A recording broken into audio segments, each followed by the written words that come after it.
ජෙස්පීටයි අද දෙසැම්බර් 4 වෙනිදා සංවිධානන වහන්සේගේ වචනය අපිට කියනවා ස්වර්ග රාජ්‍යයට පහසුවෙන්ම ඇතුල් වෙන්න පුළුවන් මාර්ග කියලා අපි හිතන් ඉන්න සමහර දේවල් ඊට ඇතුල් වෙන්නට අවම සුදුසුකමවත් සපුරන්නේ නැහැ කියලා.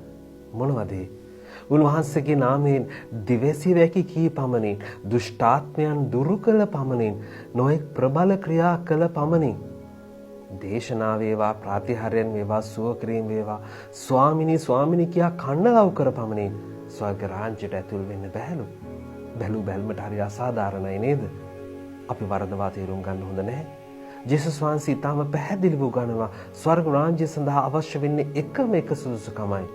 ඒ තමයි පියාණන් වහන්සේගේ කැමැත්ත ඉටු කිරීම. වෙනත් විදියකට කිව්වොත් දේව වචනය අසා එය පිළිපැදීම. ස්වර්ග රාජ්‍යයට ඇතුල් වෙන්න පුළුවන් එකම සුදුසුකම එනම් දේව වචනය අසා එය පිළිපැදීමයි.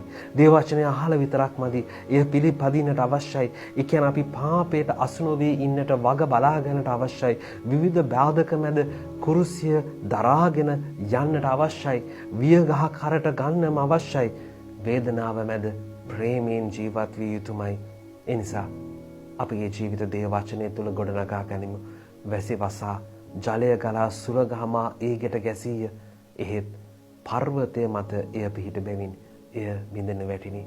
ඔව්, අපගේ ජීවිත වැසි වැස්සෙන් එහෙමත් නැත්නම් ගම් වතුරෙන් සුලිසුලිඟින් මොන විදිහට ලෝක දේවල් විනාශ වුණත් අපගේ ජීවිතය, අපගේ අධ්‍යාත්මය විනාශ කරන්න ඒ කිසිවෙකුට බෑ.